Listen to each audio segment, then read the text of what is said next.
We just want to say welcome to everyone. And if you're just joining, please put your name, your title, and your affiliation in the chat. And if you can, please update your Zoom name as well so it displays the way you want it to, and we can tell who you are. And we just gone and shared some of your beautiful logos. Next slide, please. We're just really excited to work with all of you. So many beautiful logos and faces. Thank you so much for joining us. Next slide, please. So we are recording the training. We will share the presentation recording as well as the slides with all participants afterwards. And we will be sharing the recording via our YouTube channel. So if you are not comfortable with your face displaying on YouTube on the recording, please turn your camera off. All right, next slide, please. So our agenda today is we will introduce you to the Center for Immigrant and Refugee Health teams. We'll go over some of the key project elements for these subawards. We'll cover reporting, some administrative considerations, some best practices, and we'll have some time for a Q&A, question and answer at the end. And again, we are recording this webinar, and we will be sharing the recording and slides with you shortly after we finish today. Next slide, please. So first, I'd like to start by introducing the leadership team. As I mentioned, my name is Kristen Burnett. Sorry, thank you, Diana. I am the Deputy Director. Our Executive Director, Dr. Hazratsai, is unfortunately unable to join today. He is traveling today, but he sends his regards, looking forward to working with you. And you'll also see Marta Induni, who is our Division Director, and Marta will be speaking to you in just a couple of slides here.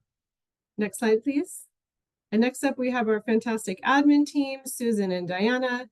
You can reach out to them anytime at Refugee School Impact at phi.org. They are the people that you will be corresponding with around budgets, invoices, and anything related to questions around the budget. And now I will pass it over to Marta to introduce her team. Thank you, Kristen. Hi, everyone. Hopefully you're not too overwhelmed with all the information and new faces. Luckily, as Kristen mentioned, this is all going to go out to you. But I am the Division Director for the Monitoring, Evaluation, Reporting team. And honestly, I've never worked with a more helpful and capable team. And I think we're going to be your new best friends. So I want to introduce you to Debbie Desagun. She is our Research Associate 3. She is our Smart Sheet guru and all sorts of other magical things. Sarah Lackey is our Advisory Group Associate. She leads the quarterly Communities of Practice webinars or Zoom meetings. More on that later. Allison Miyashiru, she's actually been around probably some of the longest time here, working as a specialist on refugee health. And Harshi Nirala is our newest member, having just joined as a research associate. So thanks everyone for letting me get through all those lovely faces. So thank you. The next slide is going to talk a little bit about the areas that we support. And when I'm talking about support, we are here. We are a very responsive team. Your success is our success. And so we want to really work closely with all of you. As far as Communities of Practice Advisory Group, these do happen quarterly, and they bring special topics and presentations for everyone to participate in. These count as sort of a monthly check-in with us. And so we want to be sure to invite everyone, and when they occur, really encourage you to attend. Special topics have included, we had a student who shared how she created a newcomer welcoming package for other students at the school, or we had one school administrator talk about how to make families feel welcome and engaged. And also we talk about common challenges and possible solutions. Sarah Lackey is going to talk more about this in an upcoming slide. But also we do have monthly office hours for everyone, and these are drop-in. Of course, if you have your question that you can send us ahead of time, we'll be more prepared to answer, but that's not a requirement. We'll have people in attendance across all the program teams so that we can make sure we have an expert there to answer any questions or work closely with you. And then for the technical assistance and reporting, as I said, Debbie is our guru with our smart sheet and other reporting. Yes, she's waving. She's fantastic, and I think you'll enjoy working with her also. Yeah, and then we'll also schedule in-person and virtual site visits. More on that later. Again, this is a lot of information being thrown at you, not meant to overwhelm you, but just to prepare you a little bit for the upcoming professional development and exceptional support that you're going to receive. And I'm going to turn it over to Jasmine now. Thank you, Dr. Marta. Hi, everyone. My name is Jasmine Kukan, and I'm the Refugee Student Wellness Advisor with the Refugee Health Support Team. I'm happy to introduce the Health Support Team, which is made up of myself and my amazing colleagues, Dr. Ezra Saleh, who is the Program Manager, Irina Osacha, who is the Ukrainian Health Educator and will be supporting with the URSI projects, and Dr. Rafiola Sadiq, who is the Afghan Health Educator. And Dr. Rafi and I will be working closely with you on the ARSI projects. Next slide, please. Okay, so the Refugee Health Support Team is really here to support you all with the work that you're doing with the community. We do this in a few different ways. First, we offer referrals and connections to various tools and resources, such as our resource database, which I'll share in the chat later on.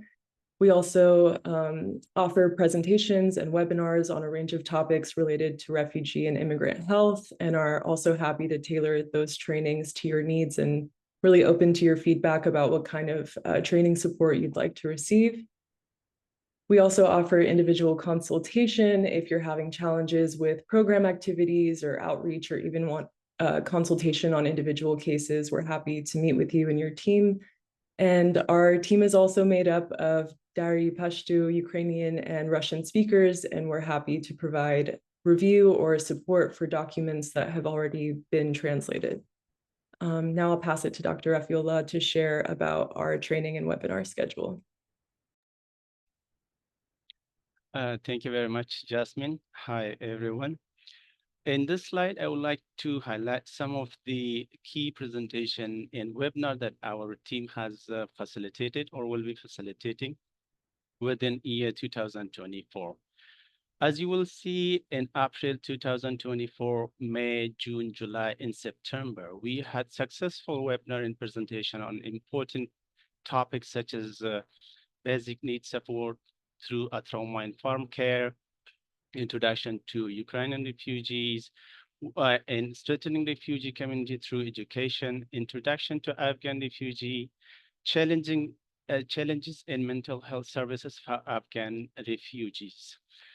These events was able to provide essential information and resources to the participant and our partners. Looking ahead, as our upcoming webinar and presentation, we will be having more presentation on important topics such as employment support for newcomers, children health and dental care for refugee, reproductive health.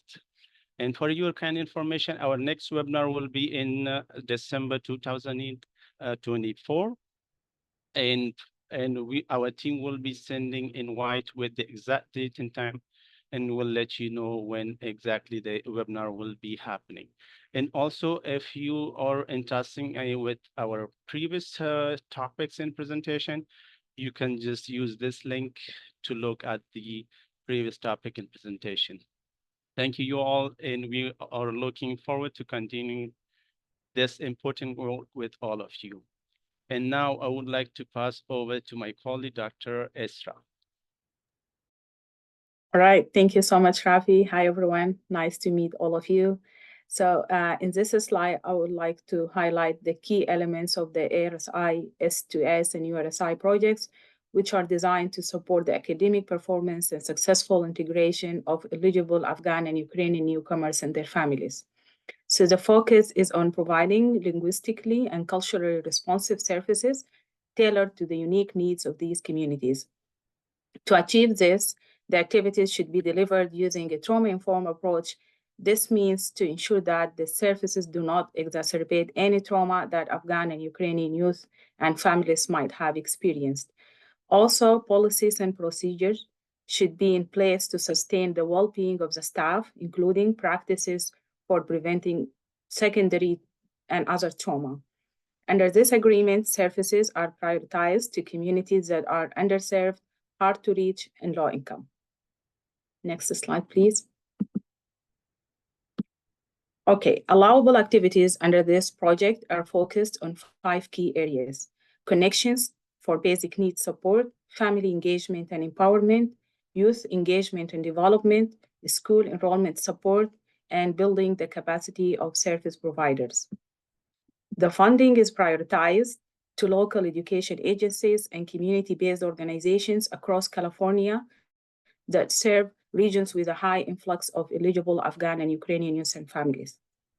In terms of population served, this project supports ORR eligible refugee populations who meet the eligibility criteria established by the Office of Refugee Resettlement.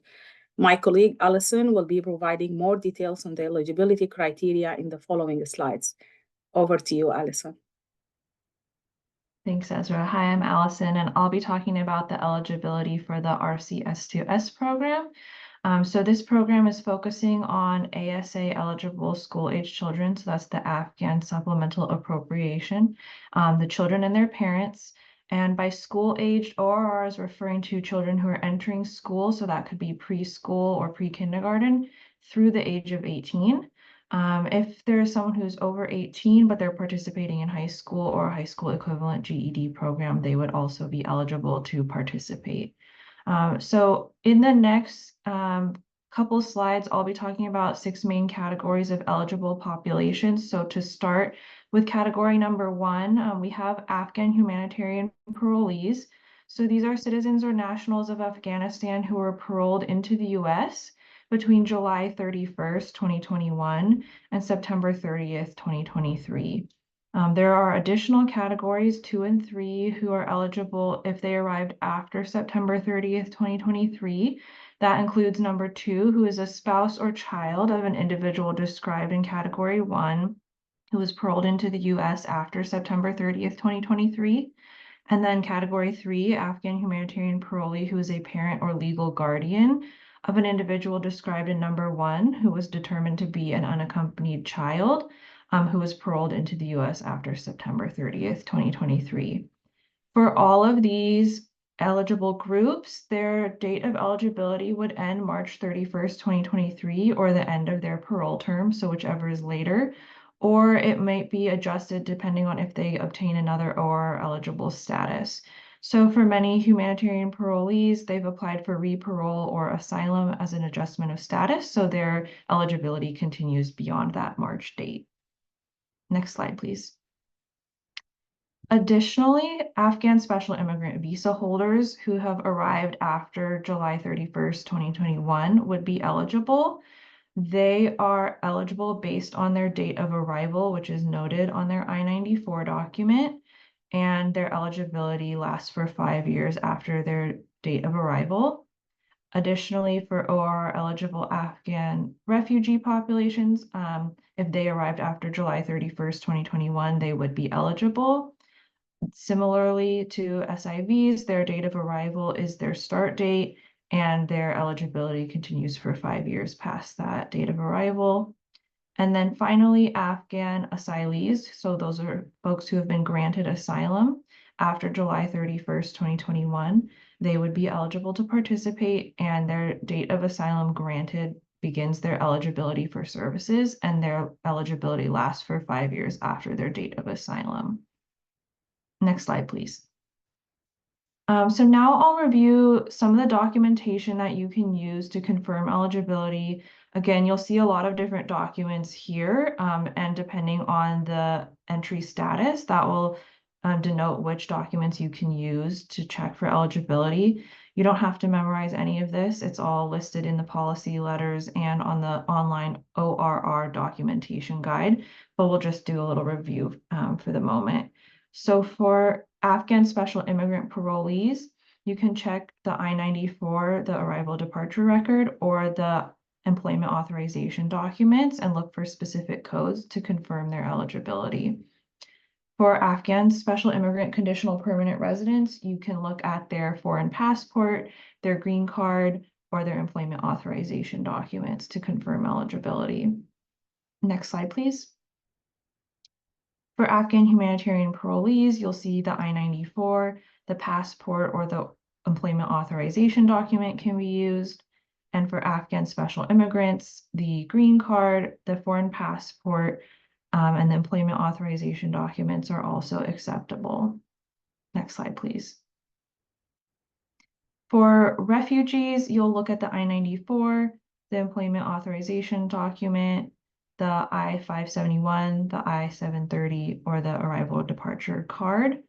And for Afghan asylees, the I-94, the I-571, the employment authorization document, the asylum approval letters, or the arrival and departure records can be used to verify eligibility. Again, I will share out the ORR documentation guide, which is published online, which links out to the various populations and which documents can be used. And now I'll pass it over to Irina to talk about eligibility and documentation for URSI. Thank you, Allison, and hello, everyone. Now we will talk about Ukrainian Refugee School Impact students' eligibility details. I'm sure that you heard about this eligibility, but I want to focusing on eligibility criteria and categories for Ukrainians and non-Ukrainian children and their families who have been enrolled to United States from age birth until the age 18, or it could be yours who is older than 18, but they enroll in high school or have equivalents to high school GAD program. And in following are 4 categories who is eligible for URSI program. First category, it's Ukrainian who receive Ukrainian humanitarian parole. It's Ukrainian citizen who have been paroled in the United States by DHC or Departure of Homeland Security between date February 24, 2022 up to September 30, 2024. And also second category, it's non-Ukrainian who have residence of Ukraine in the same period of time and have has been paroled in the United States as Ukrainian humanitarian paroles. And to next category, it's a spouse, child, or parents, legal guardian, or primary caregiver, a person who is described in first and second category, who have been come to United States after September 13, 2023. And next slide, please. And for documentation, basically with 3 different category of immigrant status, it's you can be enrolled with Ukrainian humanitarian parole or as known UHP. And so for this category, you need to provide an acceptable documentation form I-94, which is majority available online, or it could be a foreign passport with a stamp from DHC as DT.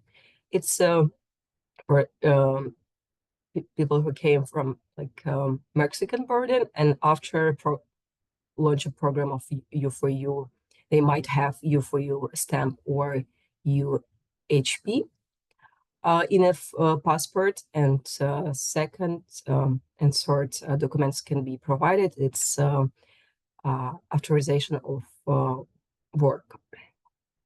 And for categories who is not Ukrainian individual, they can provide only foreign passports with the stamp U4U, or it could be UHP. and especially someone who is resident in Crimea and other non-Ukrainian individual, they might show documentation of residence in Ukraine, and it will allow to participate in this program. And once again, as Alison said, we will provide this table to you in separate files, so you will have all the information in one place. Yeah, and later on we will discuss more on best practice of eligibility and documentations. Thank you, Irina. So as you can see, there are a lot of details around the eligibility documentation, but lots of options. And we will be sending out a template for everyone to use to record the key information around eligibility. More on that soon. But also, it's number one here. Our main requirement to our funder, Department of Social Services, who also has funding from the Office of Refugee Resettlement, to meet the eligibility criteria is really key here. And that's why we're being so detailed around how to assess that and how to verify that. Of course, records need to be maintained securely. Information is highly sensitive, and we know that you're all going to deal with the confidential and sensitive data very carefully. We will have best practices that we'll share eventually, but soon. We will ask to take a look at some of your data on our either virtual or in-person site visits. We will ask you about counts during our reporting periods, and that will be clearly spelled out for everyone. So, so don't worry too much about that right now. One of the main things, so eligibility is super important. And another piece is that the eligibility is not duplicated for the same services across programs. So if you're a CBO and working closely with the school, you want to make sure that you're not offering the same services to the same people. More on that if you need more clarification, but that's also a key part for our funders. We also ask that you track and expend your funds carefully as your budget detailed. You are not, we are paid, we are issuing payments of invoices by milestone, and those milestones are the quarterly reports. So those are important, and that's where you will attach your invoices. More on that later also. And then we ask that everyone participate in a monthly meeting. We do have lots of options for meetings, and so those can be up to you. For some folks, we might work more closely and actually check in one-on-one, see if we can be helpful. But look for that also every month. All right, I'm going to hand it over to Sarah now. Thank you, everyone. Thank you, Dr. Marta. So speaking of the monthly meetings, this is one of those options, the Communities of Practice Advisory Group. So given that building community practice is one of the main goals of this project, we have developed a Communities of Practice Advisory Group. And as Dr. Marta mentioned earlier, we meet virtually once every quarter. We used to meet monthly, but because we'll have more like office hours and webinars, we don't want to overwhelm you with opportunities to connect with us. So we will be meeting once every quarter to share successes, challenges, ideas, and best practices for implementation of RCS2S and URSI services. Last month, as Dr. Marta mentioned, we discussed the importance of creating guides and other resources to support newcomer students. Other meeting topics have included eligibility best practices, an introduction to Ukrainian refugees, and an introduction to Afghan refugees. And our meeting presenters have been some of our CIRH team members, refugee students, and school district and CBO staff members. And our meetings are really a great way to connect and learn from your colleagues who are also supporting refugee students and families. I know some of you are already members of our advisory group, and we really hope that more of you will join and participate in our quarterly conversations. I'll make sure to share the link to our webpage as well as our sign up link in the chat so that you're able to learn more about the advisory group and hopefully decide to sign up if you're not already. And I'm now going to pass it to my colleague ARSI, who will be discussing key reporting requirements. Thank you so much, Sarah. So some of the key reporting requirements is that the sub-awardees must track all ARSI and URSI services to CIRH throughout the funding period, and they must track it on a quarterly and semi-annual basis. And some of the reporting indicators include, but again are not limited to, is the number of eligible non-duplicated students served by service activity category, number of non-duplicated family members, and number of times services or activities are offered, program accomplishments and challenges, participant success stories, which we love reading about, semi-annual participant evaluation forms, socio-demographic information, and also these slides will be sent out, so these sample reporting indicators can also be found on the slides. Next slide, please. And sub-awardees must be able to verify and certify the eligibility of each ARSI and URSI program participant, which are outlined in the ORR policy letters and the Dear Colleague letter. Submission and approval of the quarterly and semi-annual reports are required before any payments can be processed. And just another note is that ad hoc report requests may be made when requested by CDSS. Thank you. And I'll pass it to Debbie to talk a little bit more about the Smart Sheet. Great, thanks, Harshi. So that was just a glance of some of the reporting indicators that will be required on semi-annual and quarterly progress report as submissions. There will be a full-on Smart Sheet reporting training where we will cover all of these in depth, slowly, and we'll have a lot of support around this. So the first Smart Sheet report training technical assistance will be on Thursday, October 10th from 11 to 12:30 p.m. If you did not yet receive the calendar invite for this, please go ahead and either email us or you can go ahead and let us know in the chat box here so that we can ensure that your at least one team member from your organization attends. If you're unable to attend, we will send over the recording and the slides as well. So again, we'll go more in depth about the reporting requirements then. So what is Smart Sheet? I know we've been talking about this. It's an online portal for both progress report and invoice submission. So all of the semi-annual and quarterly progress reports, including the invoices, are required to be submitted through this online portal.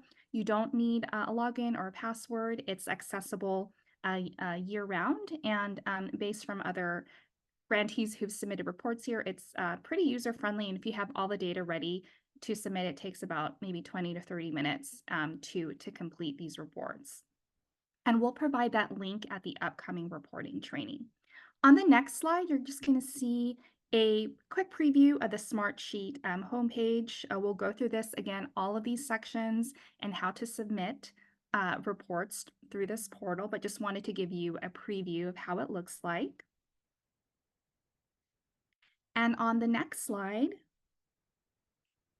you'll see more of a preview of the report. So it's pretty user-friendly, and we're always open to feedback as we both learn from this platform to make this as seamless and easy for all of you to complete.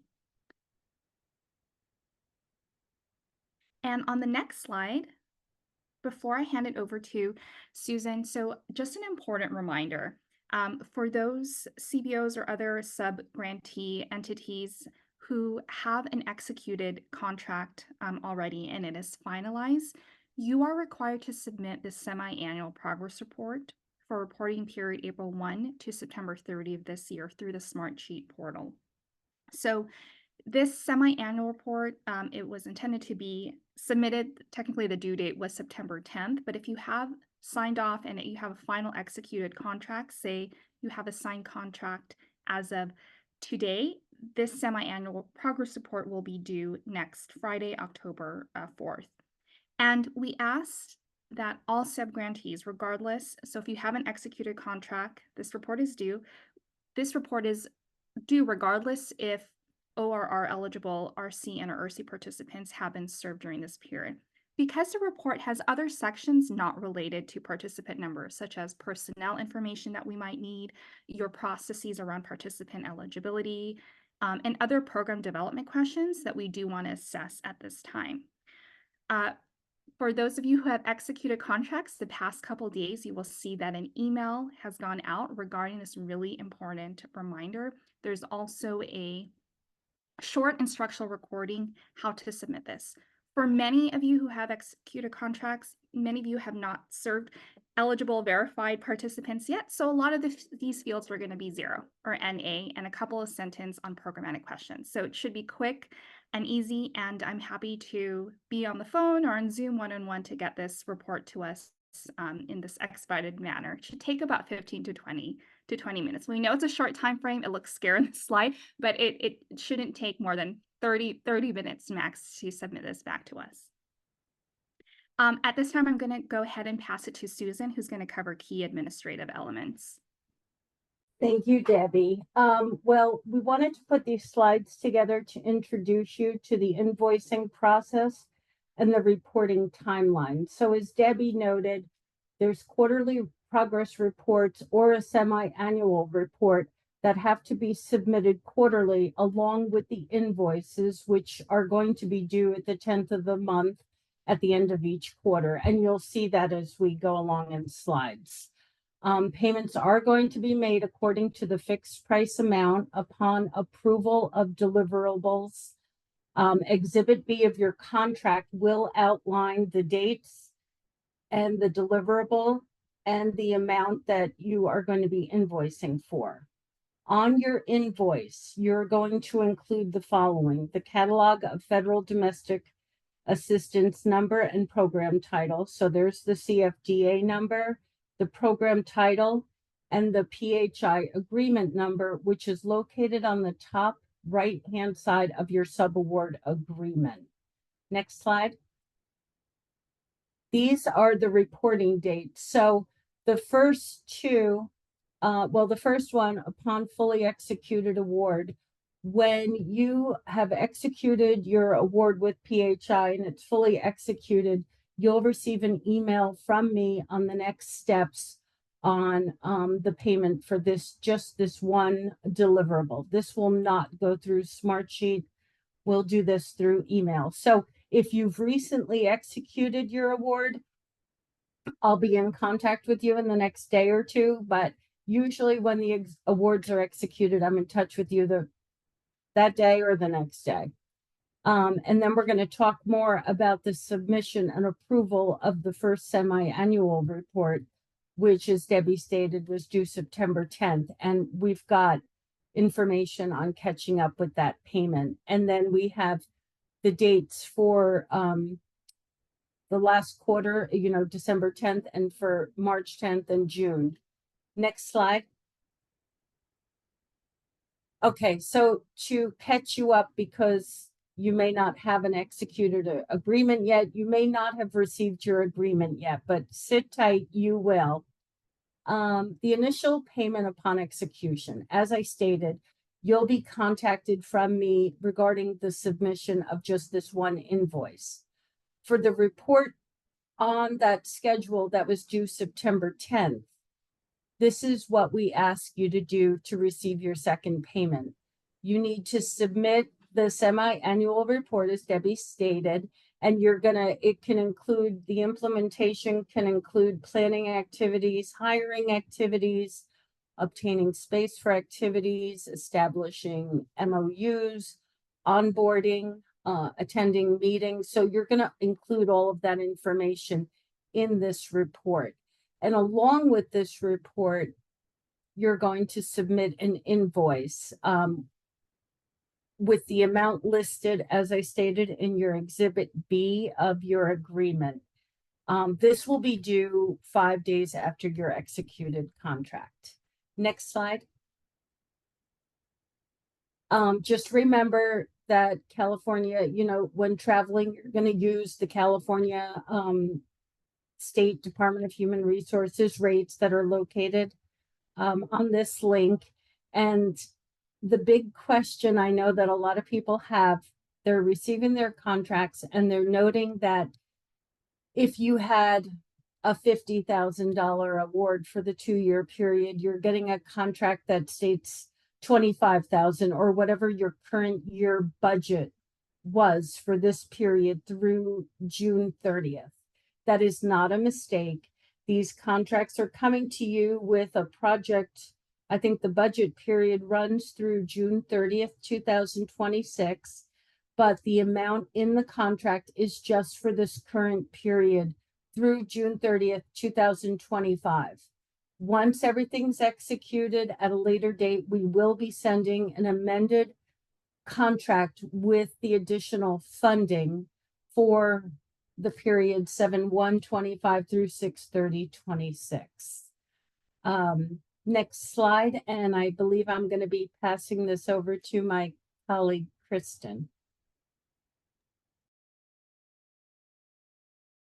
Susan, and if my internet's a little unstable, apologies. So if I'm having any issues, if someone could just give a thumbs up, and then I'll know to turn my camera off to help with the bandwidth. I just wanted to summarize some best practices around documentation that is required for these programs. Much of this is a repeat of some of the things we've said in previous slides, but I just want to highlight the importance, as we did recently learn from the CDSS, California Department of Social Services, who had a site visit from the Office of Refugee Resettlement, how important these items are in the case of an upcoming audit or site visit from either CDSS or ORR. So we really wanted to ensure that everyone gets this information now as you're beginning to design your programs and get ready to implement them.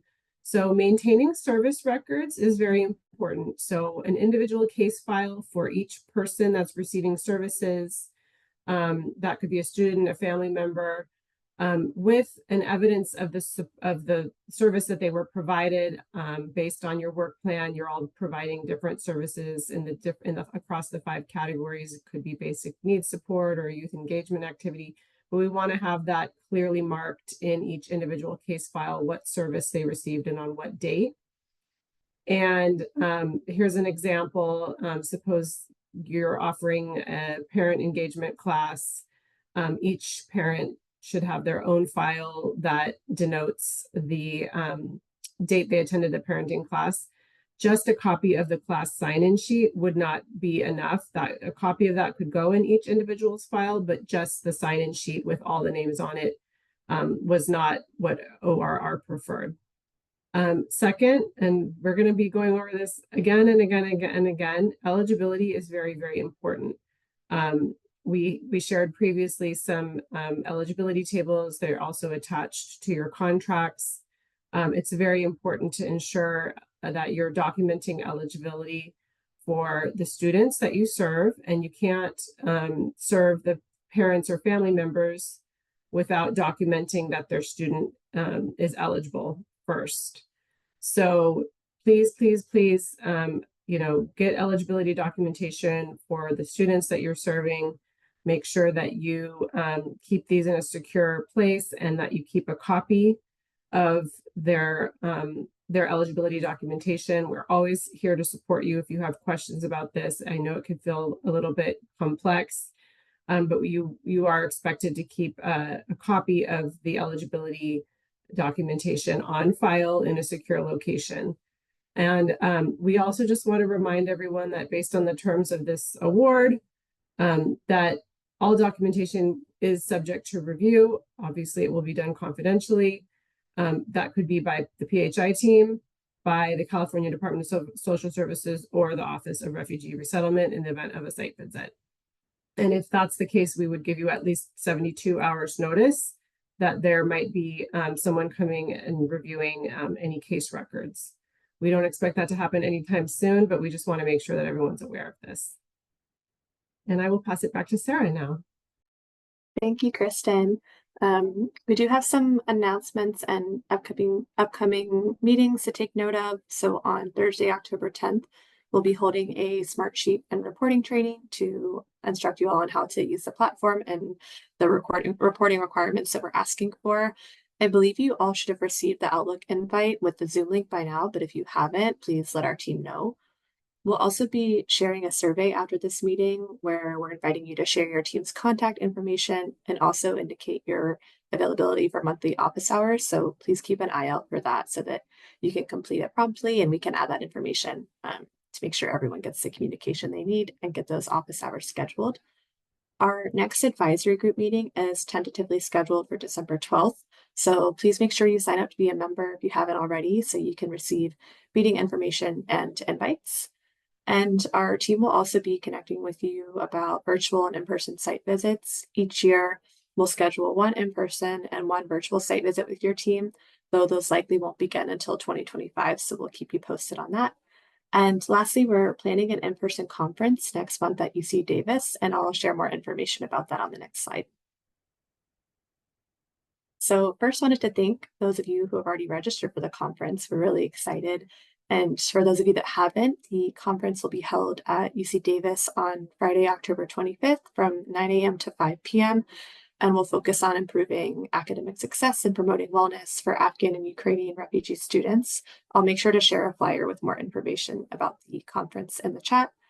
And during the conference, we'll also have an opportunity for interested organizations to highlight the work that your team's doing to support Afghan and Ukrainian refugee students and families with a poster. We do have a few spaces available, so if you're interested, please review the instructions and the PDF that I'll share in the chat and submit your proposal as soon as possible.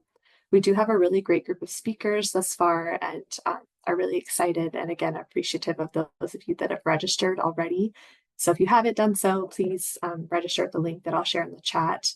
And if you have other team members or colleagues who you think would be interested or benefit from this event, please make sure to share the registration link and with them, and then also let our team know. And again, we really hope you all decide to register, and we're really excited to meet many, if not all of you in person next month.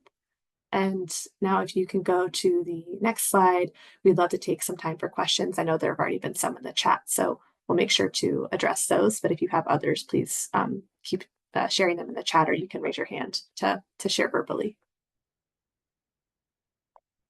Thank you, Sarah. I'm going to go ahead and ask the questions that were in the chat. There was one question from Ashley around the semi-annual report. She says, I see the semi-annual report is starting April 1st. However, I thought we could only count youth and families after July 1st, 2024. What is the correct date to report on families served?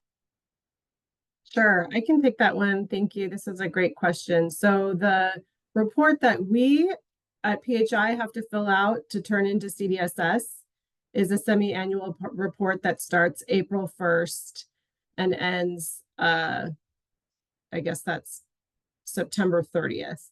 Because you guys are not going into contract until July 1st, you would only count any youth or families you've served since July 1st.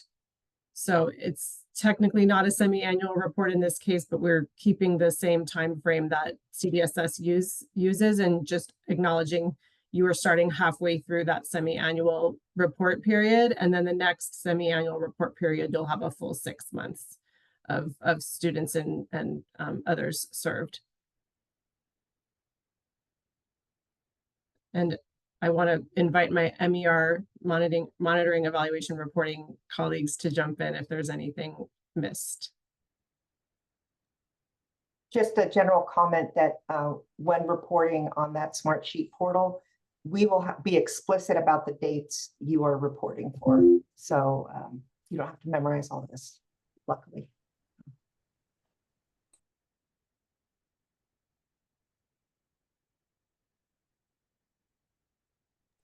I see another question about confirming if only 2 members from each grantee team can attend the in-person conference.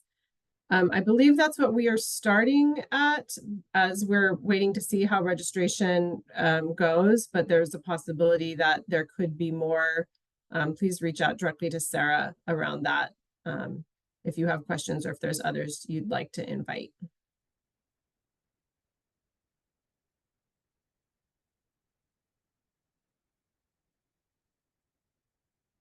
So I'm just going to say this live because I think this is a question that will come up again and again, and it's important. So the ARSI S2S and the URSI funds have both age requirements as well as eligibility requirements around when they had entry to the United States. So it's to meet both the age and the entry requirements, you have to be a student. You're going to be a young person. So that's the person that you're going to collect eligibility documentation for. It's going to be the student. Okay, you may have to reach out to the parent. You probably would reach out to the parent. Students don't usually carry around their documentation with them in order to verify eligibility. But you don't, once you verify the eligibility of that student, and again, please keep a copy in their file, then you can serve their family members, their household members as well. You do not need to collect the documentation from the parents or the family members because in many cases they'd be adults, they wouldn't meet the age requirements, but you're absolutely available. You're able to serve them if you verified the child's eligibility, and if it is a case where they have siblings that are also eligible, you can collect the eligibility documentation for multiple students that are within one family. But once you've collected it for one, you're able to serve their family members without collecting documentation from the family members. And you do not need to collect eligibility documentation of any staff that might be participating in communities of practice or capacity building activities.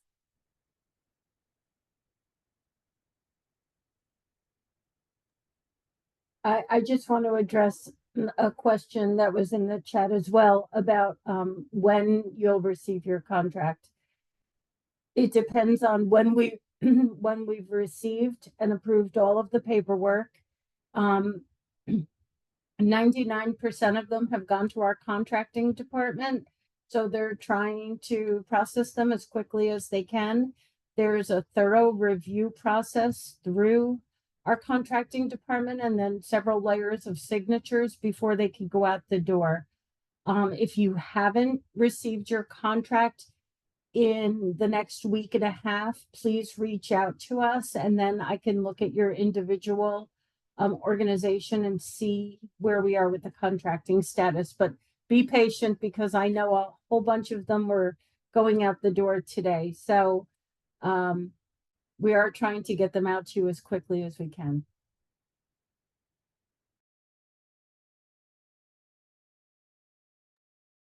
Thanks, Susan. I'm going to continue going through the chat. I see a question in terms of eligibility. What happens if a client is enrolled with an eligible status and then it changes to another status which is not eligible? Can we continue to provide services?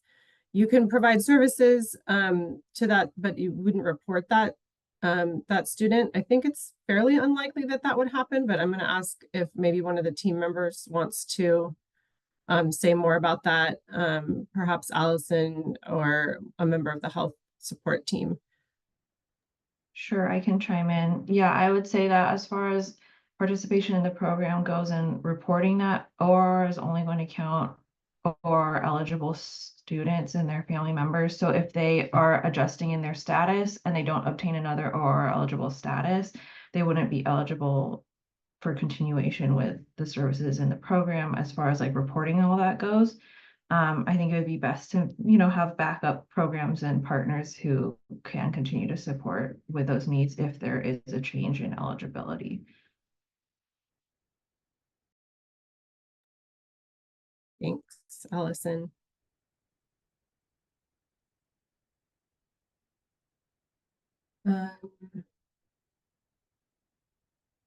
So I see another question around collecting eligibility documentation for the parent. It was mentioned that we need to keep a file on each with eligibility document and services received. So yes, let me clarify. So for the student's file, you would keep a copy of their eligibility documentation, and you would keep any records of any services they've provided. For the parent or the family member, or even the staff member, if they're receiving some communities of practice or capacity building services training, you would also keep a file for that participant. you don't need to keep the eligibility to ask for their eligibility documentation. But in the case of a family member, it does need to stay clearly in their file which student they're related to, so that we can be sure that the family members that are associated with a specific student, that their eligibility can be verified.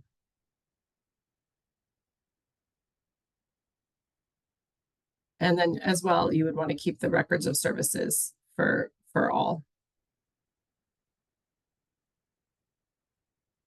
I see a question: if multiple children are eligible for services and are wanting services, yes, please collect documentation if you can. If you know, the more students you serve, you know, per the number you said you would serve in your work plan, the easier it will be for you to reach that number of how many students you said you were expected to serve. That number's in your contracts. If you're not able to, you can serve them as a family member as well. You just don't want to duplicate services and double count.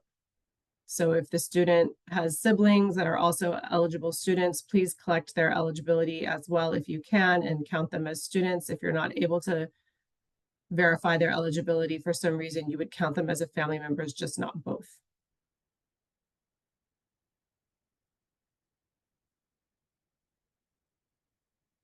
Did I miss any questions? Are there any other questions that anyone would like to ask live? Feel free to raise your hand.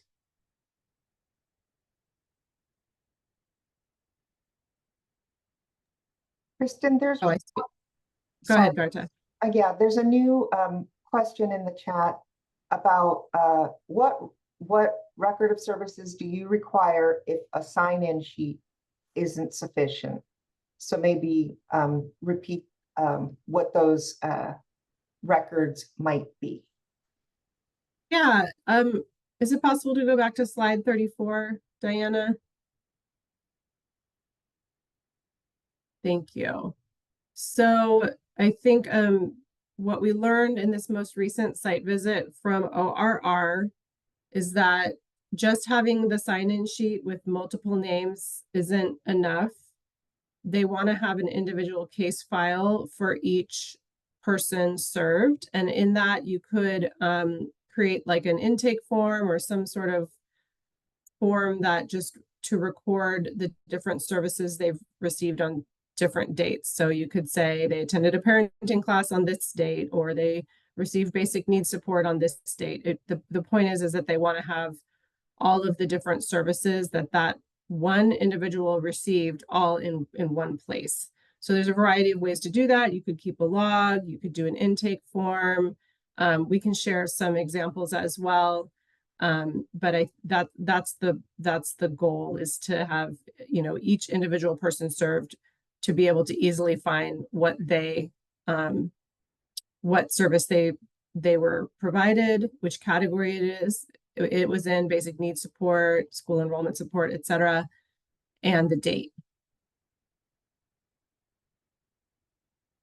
So title of workshop and service, as well as the date and which category it falls into, would be what you'd want to collect. I think I saw a question I missed, which is there a limit, a limitation based on number of students? I want to make sure I'm answering hopefully I'm answering this correctly. I think what's being asked is there a limit on the number of students you can serve? There isn't, they just have to be eligible. So it really just depends on how many eligible students you have that meet both the age and the eligibility requirements around time of entry.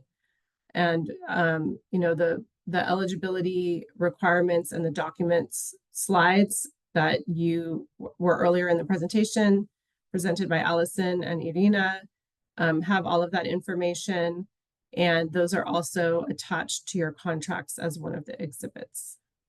But as long as they meet eligibility, you can serve everyone in your school that meets that eligibility, or in your organization that's related to the school that you're working with.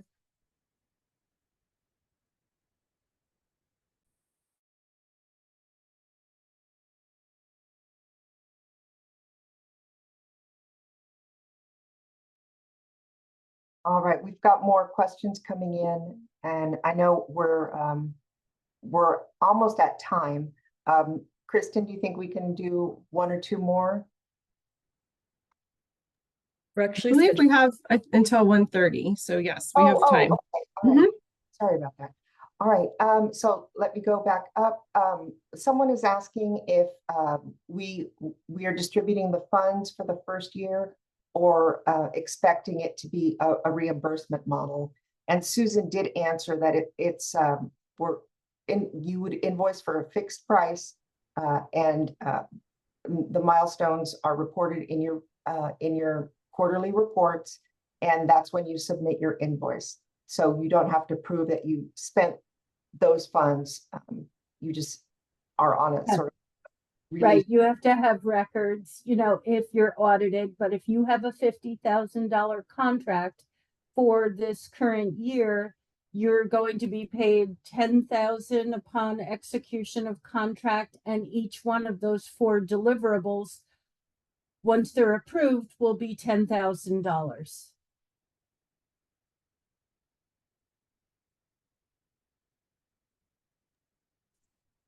Okay, thank you.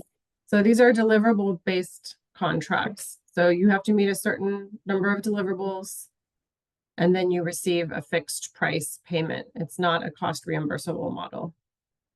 And there's more information in these slides that were covered earlier. And for those of you who've received your executed contracts, you will, there's more detail on that there.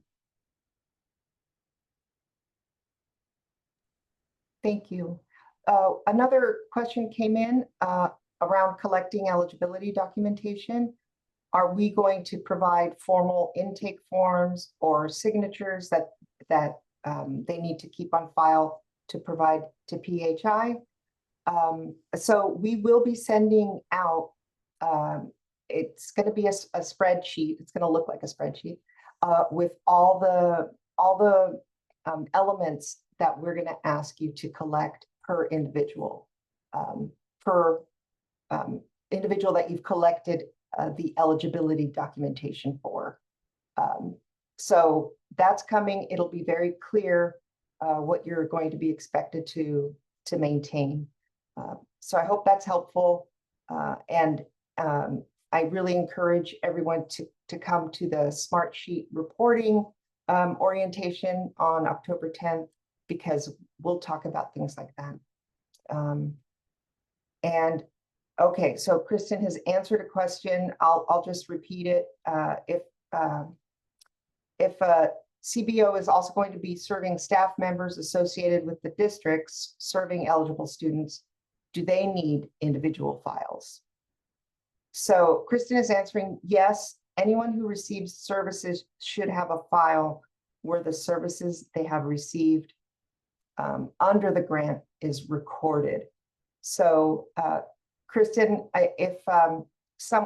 but as long as they're not duplicated with the same service from a partnering or a collaborating agency.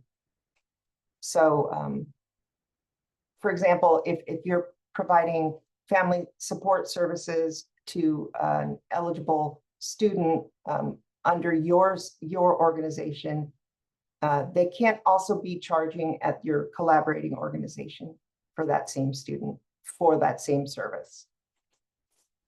I hope that was clear. And then to clarify, do we only need eligibility documentation for the student, correct? If the parent is also served, what do they keep on file for the parent? Or would we have a sort of a family ID situation? So everything comes from the eligible participant. That's the one we need the documentation for. Of course, if you're providing services like family services for that participant's family, you will want to record how many people were served, for example, how many family members were served, what the activity was, but you do not need to collect the eligibility documentation as long as you have it for the participant. I hope that makes sense.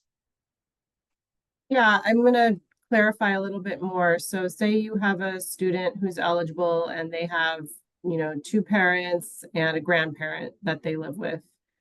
And that student, you would collect the eligibility, a copy of their documentation to show that they are eligible. And you would keep a file for that student. You could create an ID number for that student if you want. And you could just, make a very simple form with their name and their information that shows what services they've received. And that's the services the student themselves received. So that could be a youth engagement activity, a recreational activity that's paid for by this funding. And if they have, 3 family members, each of those family members, each parent and the grandparent would each have their own file. It would be marked in that file which student they're related to, so that we know we can trace back the eligibility to that student, as well as a record of any services that parent or grandparent received. And those would be, in most cases, something more oriented towards the family, or perhaps they picked up a basic need or something like that. So you want to record the services that individual received, not what their other person received, just who they are. And we do not have spreadsheets and intake forms created yet. We can share with you guys some examples, but ultimately you can make up what you think is going to work best for each of your organizations to record that. But those are just the key elements that should be recorded.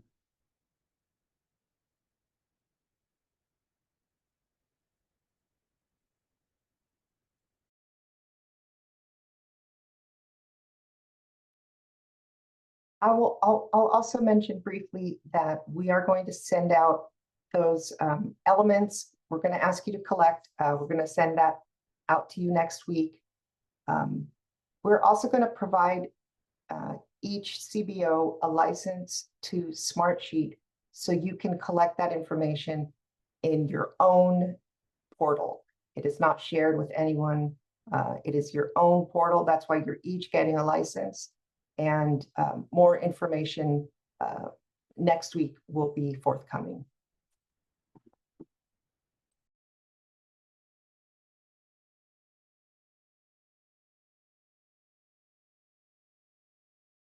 Kristen, there's also a question if we will be sharing a link for the sign-in sheet and eligibility forms that participants need to complete before the meeting on October 10th.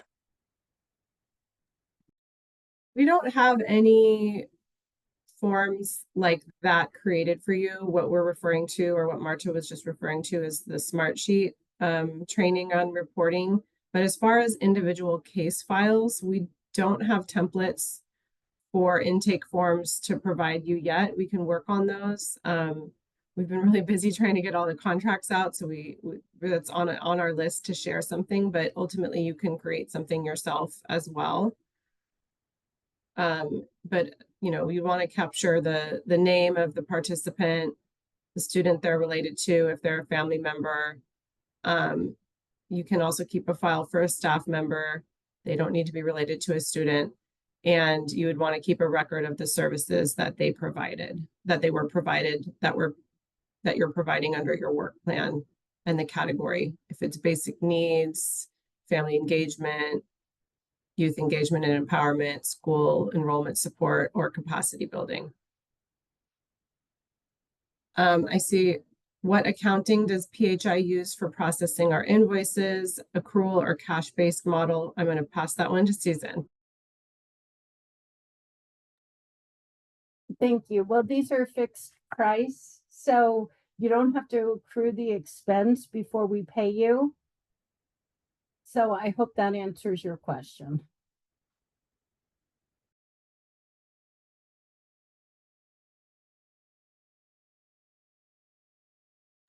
There's another question about students who might enroll in the program and be eligible participants. And then if they leave for a few months and then they might return. Yes, they're still eligible and counted as an eligible participant, and you can continue services as long as it's within our contract time period. So, but don't double count that person if that's what you're asking. So let's say little Marta goes in and she's eligible, and you have the documentation. I go away, I'm visiting my family. I come back and just pick up with that documentation for little Marta. I see a question that came privately to me, but I'll read it out loud. Can we get access to Smartsheet this week? We have an event coming up soon. So I just want to clarify that Smartsheet is not where you're going to be recording your individual case files. Your individual case files that record the names of the people and the eligibility documentation and the services they received, that's up to you guys to collect however you want to, as long as you're securing that data and that personal information in a secure way, either electronically or in a locked file with limited access. Smartsheet is a little bit different. That's a little bit more about counting the numbers. So if you have an event coming up this week, feel free to create your sign-in sheets. Feel free to start creating case files for each person you're serving. You don't need to wait for Smartsheet access for that. I'm going to ask someone from the MER team to just say a little bit more about what Smartsheet is, because it sounds like there's a little bit of confusion about what Smartsheet is versus the individual case files. Yeah, I can jump in. So you can think of the Smartsheet portal. It's going to have two uses. And what I had mentioned earlier on the slide is this is where you will submit your semi-annual and quarterly progress report and invoices. So the report fields and questions are going to be about like summary, data numbers, accomplishments and challenges from the reporting period, frequency of services and activities. So we do ask you're tracking this ongoingly so that when reporting due dates, semi-annual and quarterly are upcoming, you're reporting kind of your these numbers into the Smartsheet portal. So think of it as the report submission portal. And then we'll talk more about this on October 10th. As Dr. Marta had introduced regarding the licenses, there will be an opportunity to enter in some demographics and other types of information about participants into Smartsheet, but think of it as this is your kind of reporting platform.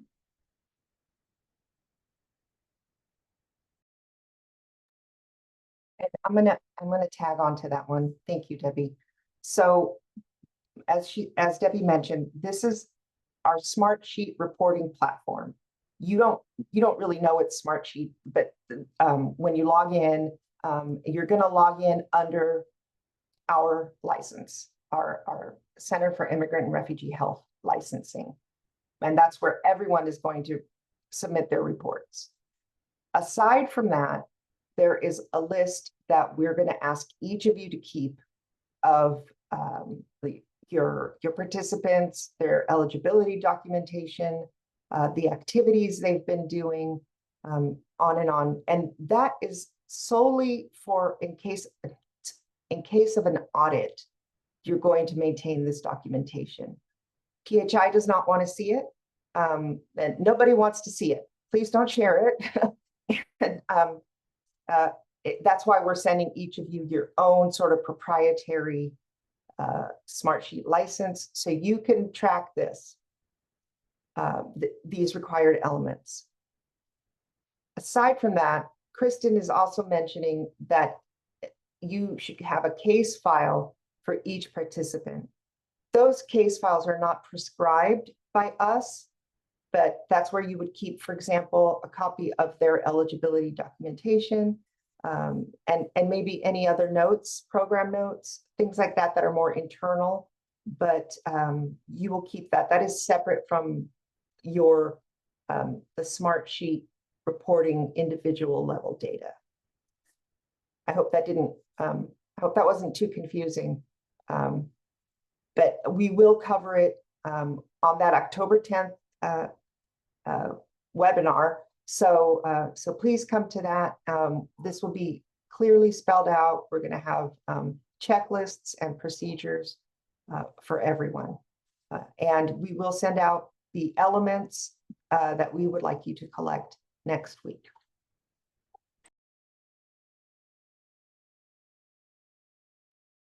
Yeah, thank you, Marta. I just want to reiterate that the individual case files that hold the eligibility proof or the record of services, those are not things that we're going to make copies of. Those are not things that we're going to collect. However, when we do site visits to your organization, we will review some files to ensure that they're there, just a random sample, but we won't be making copies or anything like that.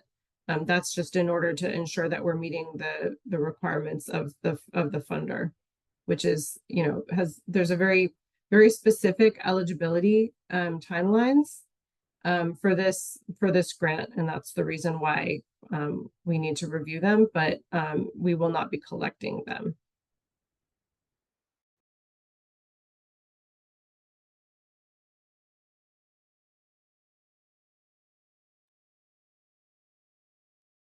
Are there any other questions? Are there any other ones we missed in the chat? Are there any questions that anyone wants to ask live? Feel free to come off of mute or raise your hand.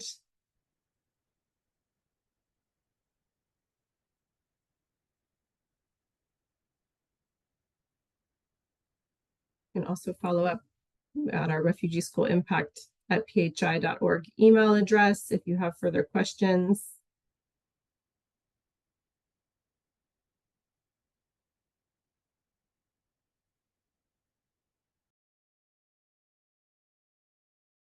Hearing no other questions, I think we can wrap up. And I know it's a lot of information. We will be sending out the recording. We will be sending out the slides.